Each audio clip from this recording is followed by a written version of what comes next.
Tabligh itu tidak mengenal enak atau tidak enak.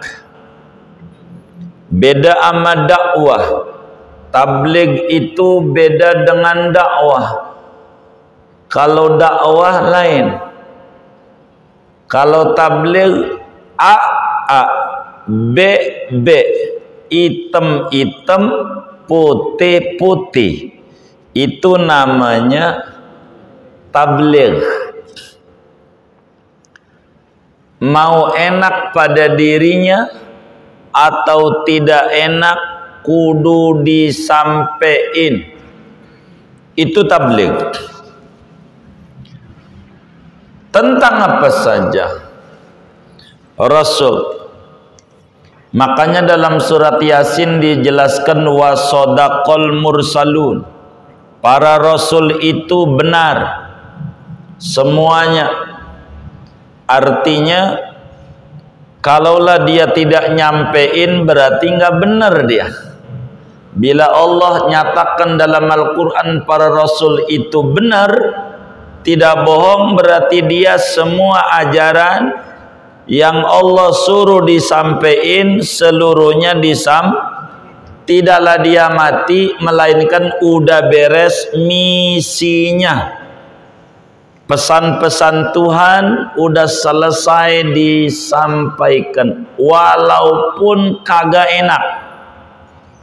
Contoh, di dalam Al-Quran pada surat Juz 28, pada surat terakhir dari Juz 28, namanya disebut Suratut Tahrim. Surat Tahrim. Habis surat Tahrim Juz 29 surat Tabarok.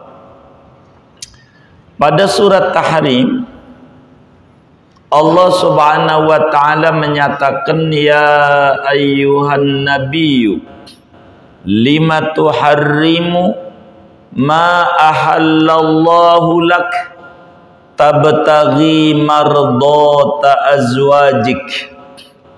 Wahai sang Nabi, mengapa Anda mengharamkan madu yang Allah halalin demi mengharapkan disenengin bini?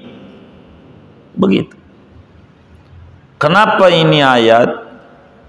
Jadi satu hari dalam asbabun nuzul. Jadi Islam ini lengkap. Kalau berbicara perbandingan kitab, di dalam dunia Nasrani itu ada Injil. Injil perjanjian lama yang isinya kitab Kejadian, Keluaran, Imamat, Bilangan, Ulangan. Ada kitab perjanjian baru. Ada Yohanes, Markus, Lukas, Matius.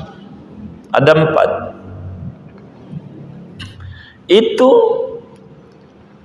ini kalam ini kapan ngomongnya nggak tahu tuh orang-orang Nasrani. Kapan kejadiannya, kapan, sedang apa, lagi apa, namanya disebut asbabun nuzul. Latar belakang turunnya ayat. Kalau dalam Islam ketahuan setiap ayat demi ayat yang turun ada sebab-sebabnya. Ini berkenaan pada ayat ini, Nabi masuk ke rumah istrinya. Dalam satu riwayat Sayyidatuna Hafsah, Siti Hafsah radhiyallahu taala anha. Waktu mana Nabi masuk ke rumah Siti Hafsah, Nabi itu nyium bini. Jadi begitu. Jadi kalau ketemu bini itu Nabi itu nyium bini, mesra. Begitu, mesra. Itu Nabi. Padahal umurnya udah lanjut, lebih dari 50 umur Nabi. Hijrah ke Madinah aja umur 53. Nama Nabi itu dicium. Tidak.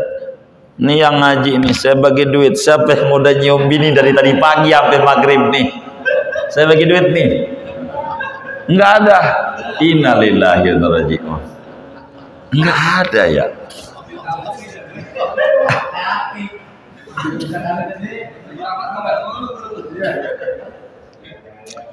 Jadi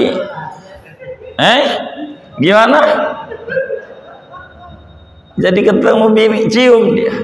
Nih gini aja, pulang dari ngaji ini aja. Pulang ngaji bini cium aja. Begitu. Begitu.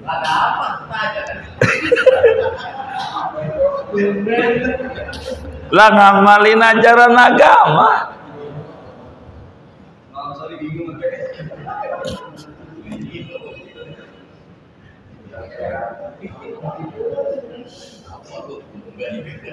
Ini kayaknya kesinggung kayaknya ini.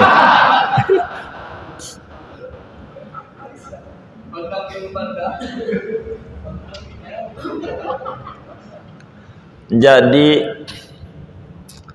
pas nyium tuh Nabi habis makan madu odeng, madu tawon, madu asal bahasa Arab, madu gitu, madu asal bahasa Arab. Madu tuh obat, madu. Cuman madu tuh ada yang asli, ada yang palsu.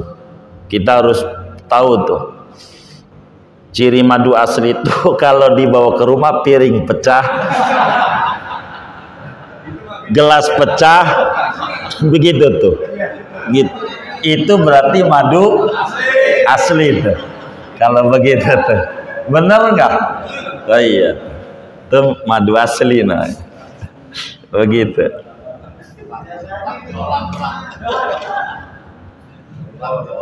Jadi Nabi itu nyium Siti Hafsah habis minum madu.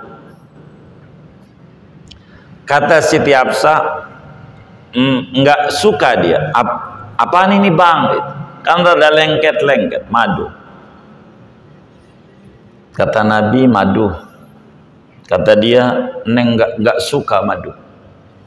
Baunya enak. Jadi orang tuh biasa normal.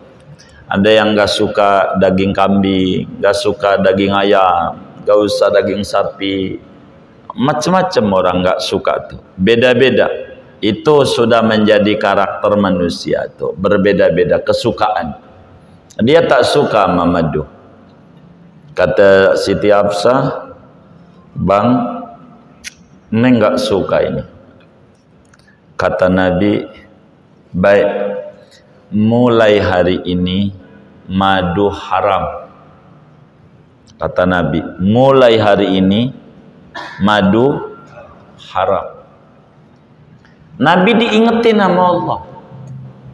Maka kata Allah, wahai Nabi, kenapa anda haramin barang halal hanya semata-mata nyenengin bini? Jangan. Kalau anda haramin bakal jadi hukum. Jangan haram. Mulai hari ini saya tidak minum madu. Begitu. Jangan haram. Jangan haram. Nabi itu saking demi nyenengin istri, kata istrinya, neng tak suka madu. Baik, mulai hari ini haram madu. Ini Nabi bahasa kitanya ditegur sama Allah. Tuh kan lagi ngomelin Nabi tuh. Kalau kita kan gak perlu disampein ya. Disampein gak tuh? Kalau kita kagak. Tapi karena wajib tabligh disampein itu ayat Nabi. Saking demi nyenengin istri. Nih ada nggak yang mau nyontok Nabi nih? Bininya kan dari Jawa, ada juga yang dari Jonggol gitu. Emang ada? Nggak ada. Bininya dari Jawa, dia dari Betawi. Dari Betawi. Sedang udah biasa. Ada di Betawi pagi-pagi NU PKS, nasi uduk plus ketupat sayur. Nasi uduk plus ketupat sayur begitu. Kalau nggak nasi uduk, ketupat sayur. Sedang nasi uduk tuh paketnya ame apa? Tuh jengkol katanya tuh. Orang tadi kan begitu. Ama jengkol. Kata bininya, apaan ini bang? Pas nyium jengkol. Eneng nggak suka ini baunya kayak begini. Mulai hari ini haram saya makan jengkol. Mau nggak begitu? Tuh kagak katanya tuh. Enggak kayak Nabi tuh. Begitu. Malah dia melotot. Lu suka kagak suka, lu cium aja bau jengkol. Ini udah tradisi dari zaman Ki Benen. Tahu nggak Ki Benen? Tuh begitu. Begitu. Emang gua udah doyan banget ama madu, ama jengkol.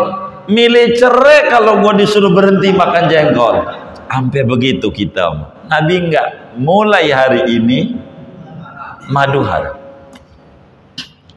Kalimat itu diingatkan oleh Allah. Jangan. Begitu. Tuh Nabi ditegur. Karena wajib tabligh disampaikan. Kayak begitu. Disampaikan sama Nabi. Apa adanya. Kasusnya begitu. Turun ayat itu. Itu salah satu asbabun nuzul. Itu tabligh, menyampaikan ajaran.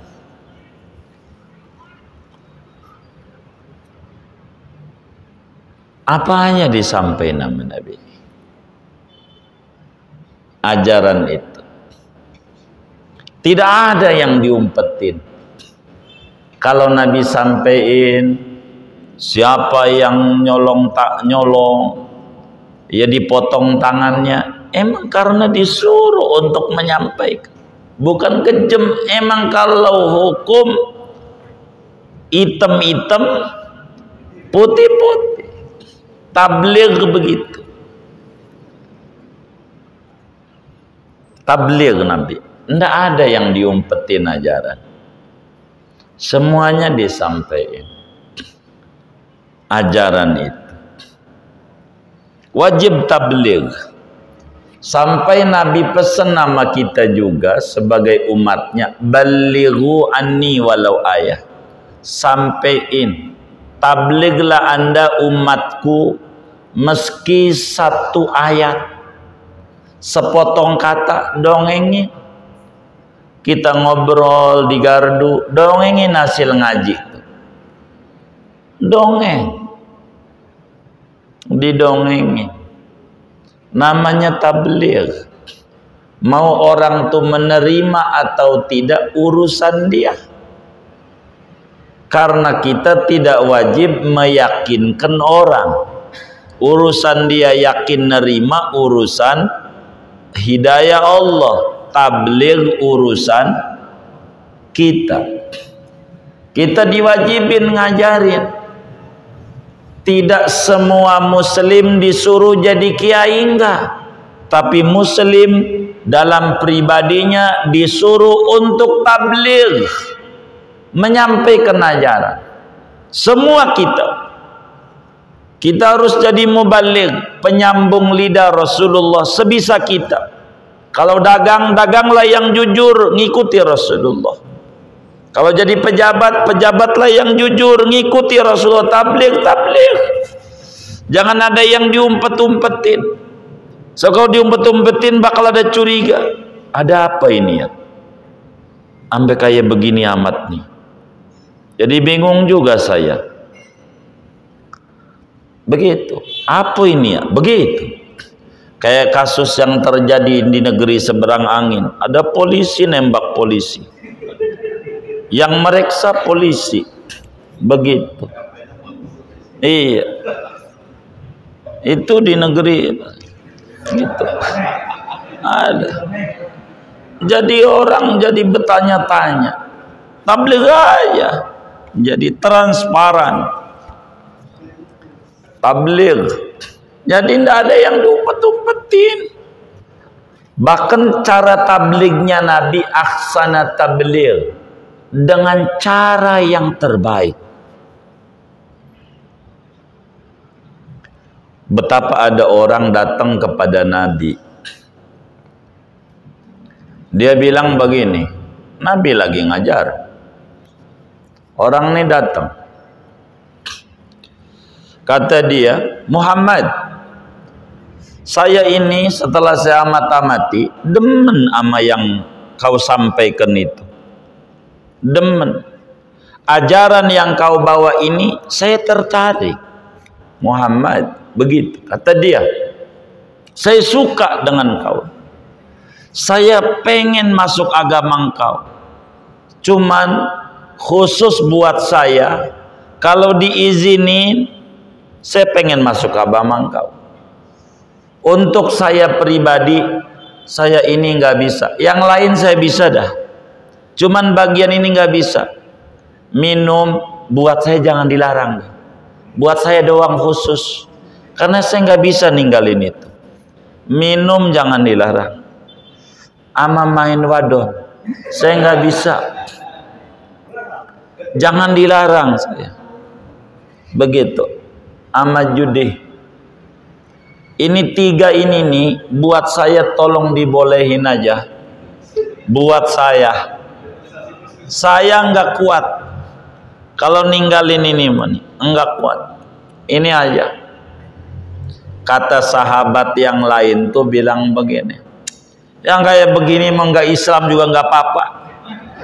Yang Islam juga udah banyak yang rusak. Nah berusak lagi Islam. Lu mau Islam mau kagak dah. Nggak usah. Begitu. Begitu ngotor-ngotorin Islam aja. Begitu. Nggak usah Nabi. Tapi Nabi itu nggak begitu orang. Nabi itu baik. Begitu. Kata Nabi. Bentar. Baik. Jadi gimana? Saya tertarik dengan ajaranmu ini bagus. Saya mau masuk agamamu. Cuman khusus buat saya. Jangan dilarang main perempuan. Saya nggak kuat. Begitu. Nggak kuat. Begitu. Jangan dilarang saya minum minuman. Jangan dilarang saya mabok. Khusus buat saya. Terserah yang lain mau. Buat saya ya. Kata Nabi, 3 ya syaratnya. Kalau begitu, saya minta syarat juga dah 1. 1 dah, saya mah syaratnya. Nggak apa-apa. Ente begitu, tapi saya punya 1 syarat. Apa syaratnya? Wahai Muhammad, begitu. Kata Nabi, ente jangan bohong amane. Itu doang. Iya. Sip dah. Jadi begitu. Maka kemudian syahadat. Asyhadu an la ilaha illallah wa asyhadu anna Muhammadar Rasul. Masuk Islam. Belajar dah, belajar agama sama sahabat. Lama-lama biasa. Namanya orang ngaji kadang ada jenuh. Balik lagi kayak zaman dulu. Itu begitu. Jadi pas ketemu perempuan tuh, kata dia ini CLBK. Begitu. Jadi dia ajak sama temennya, udah bangla jangan ngaji mulu, cuci mata perlu, biar enggak min. Gitu. Jadi akhirnya dia masuk juga ke bar Millennium. Curiga saya ini, curiga. Ya Allah. Jadi akhirnya dia masuk di bar, banyak dah tuh, namanya disebut dugem. Itu yang namanya siang kagak ada, siang malam udah kagak ada itu.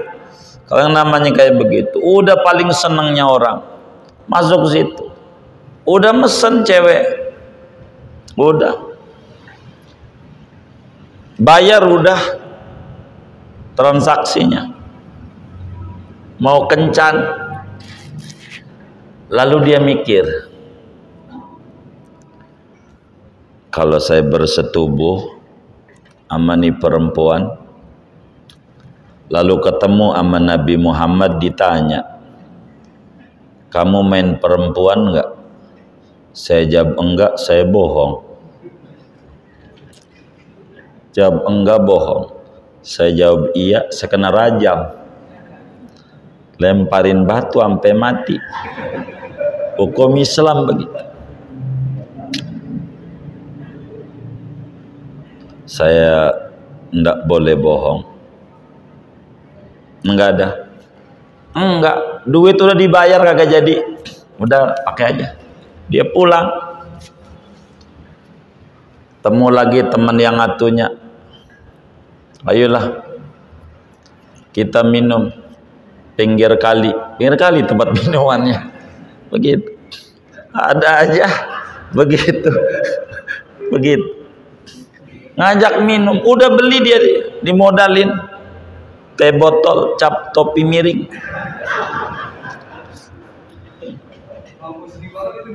Ya Allah, Masya Allah. Ini rada curiga saya ini.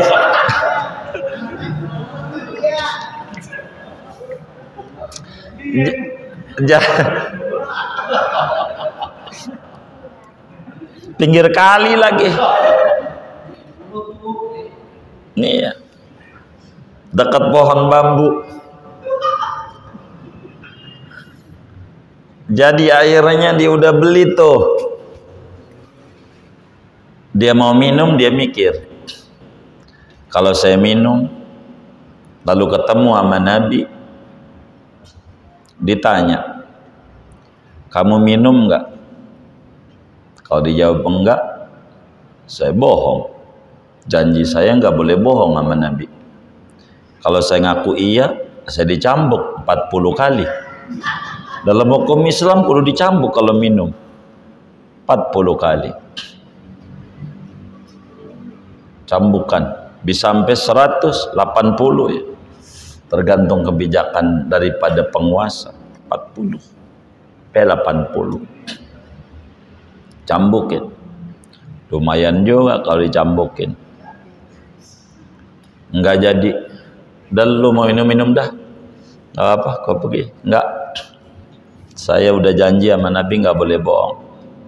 Pas mau judi begitu. Udah beli tuh domino, balak 6, double it. Udah biasa. Yang kayak begitu. Masuk. Begitu. Mana di pohon mangga lagi. Mainnya ada aja. Mau main, dia kalau ditanya Nabi bagaimana, jadi akhirnya dia mikir, Nabi itu hebat, syaratnya atu, tapi ngalahin 3, susah, atu doang, tapi susah. Jadi akhirnya ketemu Nabi, dia nyengir-nyengir, Nabi ampun banget dah, apaan, kau syaratnya atu, saya diizinin 3, cuman yang atu ini ngalahin 3, yang atu ini saya nggak bisa. Begitulah Nabi di dalam tabligh, aksana tabligh, cakep di dalam menyampaikan ajaran. Itu Nabi cakep. Dalam satu peristiwa,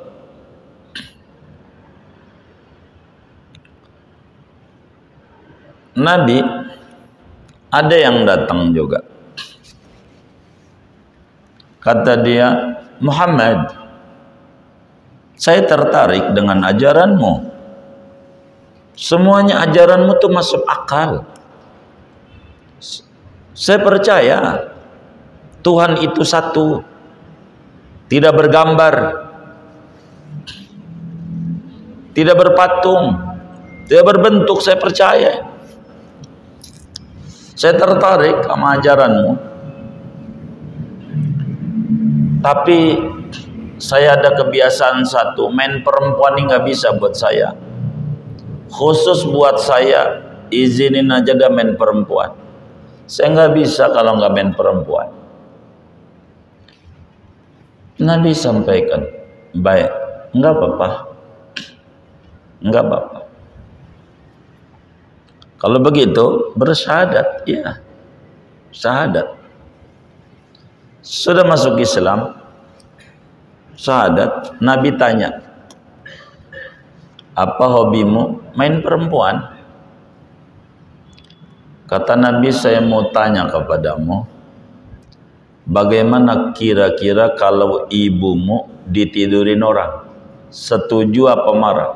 Aduh, saya gebuk, saya bunuh Nabi. Kalau saudaramu, empokmu, atau adikmu ditidurin orang, sama, saya bunuh tuh orang yang mengganggu saya punya keluarga. Kalau anak perempuan, apalagi darah daging saya diganggu, saya tidak terima, saya bunuh macam-macam sama anak saya. Kata Nabi, yang perempuan kau mainin, perempuan yang kau ajak kencan, bisa jadi ibunya dari anaknya, anak dari orang tuanya, saudara perempuan dari saudara lakinya. Dia juga sama, karena dia manusia. Dia juga bakal bunuh kamu karena kamu telah melecehkan keluarganya yang perempuan. Dia mulai mikir, oh begitu ya. Kalau begitu ajarkan saya doa biar saya enggak demen nama perempuan. Maka didoakan nama Nabi. Dia udah enggak ngelirik-lirik perempuan. Luna maya lewat kagak lirik, kagak. Itu begitu. Jadi Nabi itu cantik, cara mengajarkannya bagus, cara mengajarkannya bagus. Namanya tabligh. Dengan ahsana tabligh, dengan bagus cara menyampaikannya, baik pada keyakinan maupun pada amalan-amalan, yakni pada praktek kehidupan sehari-hari. Nah, kita wajib yakin, seyakin-yakinnya bahwa Nabi itu semuanya tabligh, menyampaikan ajaran dengan cara yang sangat baik, menyampaikan ajaran dengan cara yang sangat-sangat bagus cara. Itu Nabi, caranya bagus.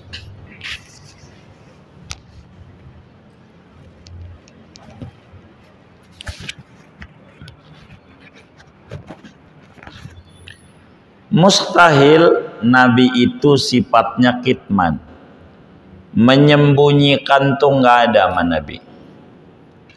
Nggak ada yang diumpet-umpetin ajaran yang mana wajib untuk disampaikan kepada manusia.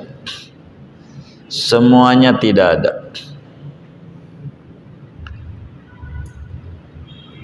Oleh karena itu, saudara-saudara sekalian, dengan kita ngaji sifat tabligh, kita sebagai umatnya kudu mencontoh untuk tabligh. Kita ngaji nih kudu beda ama kita ngaji ama belum ngaji, kudu beda.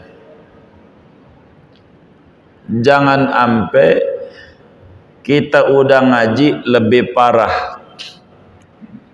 Kita nih kudu beda, kudu disampein ajaran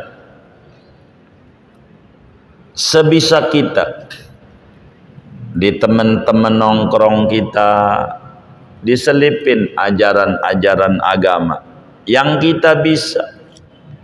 tabligh itu nggak mesti kiai.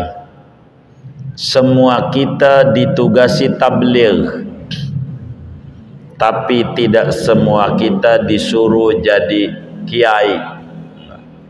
Tabligh tugas muslim. Muslim kudu tabligh, sampein ajaran tuh.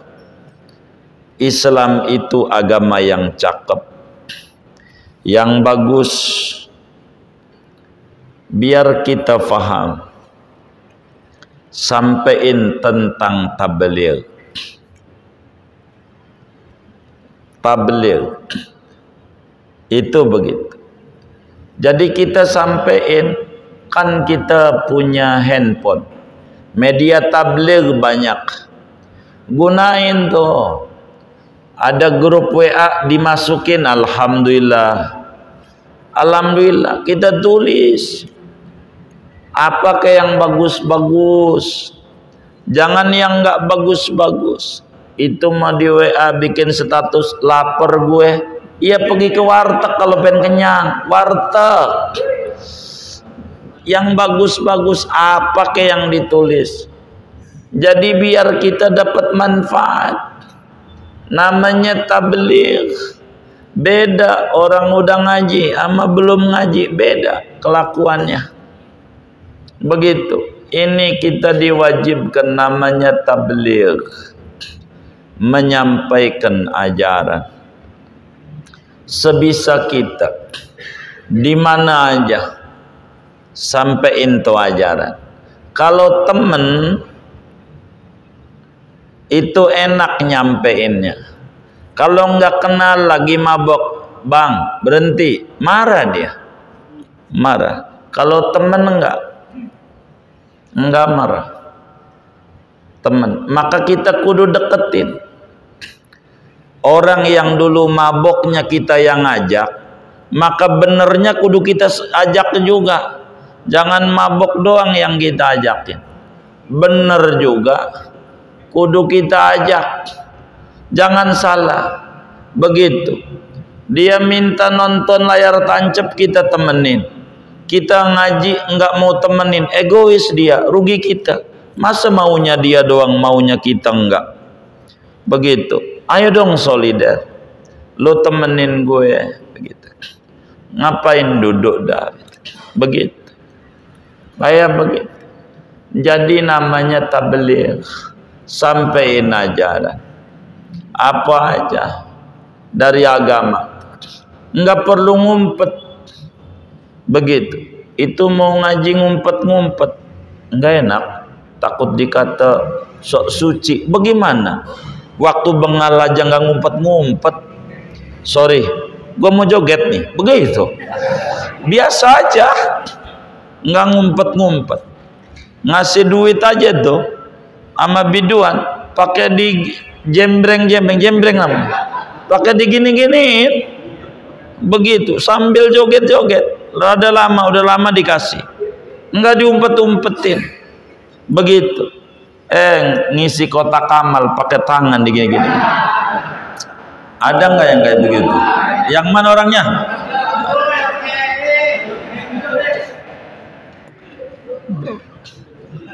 Begitu.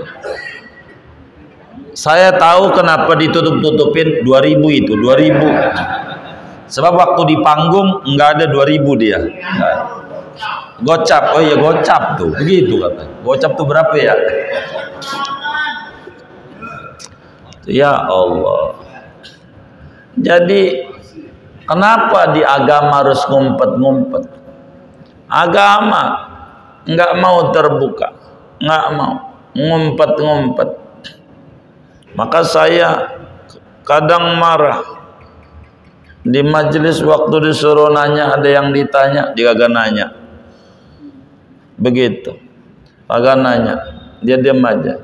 Waktu kita duduk pengen ngeteh dia nanya, kagak boleh banget. Guru istirahat, maunya nyeksa guru dia. Enggak bener yang kayak begini. Disuruh nanya kagak nanya. Begitu. Agama ngumpet-ngumpet, enggak benar di Islam. Begitu, enggak paham Islam. Agama itu terbuka. Enggak perlu ngumpet-ngumpet. Mau apa agama harus ngumpet-ngumpet? Agama terbuka. Itulah Islam. Agama ya terbuka. Enggak ada yang diumpet-umpetin.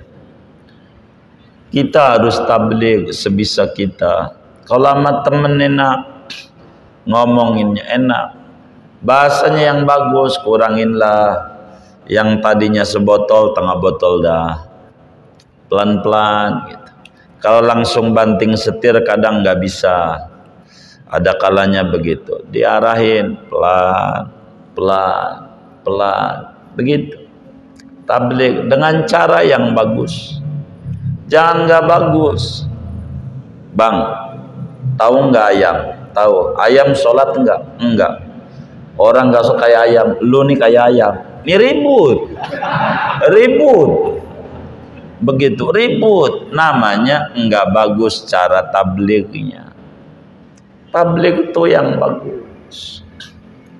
Yang bagus. Enggak perlu dia ngumpet-ngumpet. Ini kita orang harus tabligh. Cara menyampaikannya ahsana tabligh. Maka kita ini ditugasi oleh agama untuk menyampaikan. Begitu. Sampaikan aja apa aja. Jangan gak disampaikan. Sampaikan. Sebab itu kita dituntut untuk tabligh. Singkatnya, semua muslim ditugasi oleh agama untuk tabligh, tidak ditugasi dia untuk ngajar. Enggak, nyampein aja, sampein sama temen, sama anak makan tangan kiri, tangan kanan ya, tuh tabligh. Tabligh tangan kanan ya, pakai sendal kiri dulu, tangan kanan, kaki yang bagus. Itu namanya tabligh. Sampein agar supaya orang tua akan melihat kenapa zaman dulu berbondong-bondong orang pada masuk Islam. Idza jaa nasrullahi wal fath wa ra'aitan nasa yadkhuluna fi dinillahi afwaja. Kenapa berbondong-bondong? Karena mereka cara penyampaiannya bagus. Maka kita di dalam dakwah tuh harus bagus cara menyampaikan dalam dakwah. Pelan, pelan, biar orang tuh faham. Sedikit demi sedikit kita ajarin. Didongengin hasil ngaji sama temannya. Jadi begini ya, begini, sampein. Jadi sehingga orang tuh bisa ngikutin.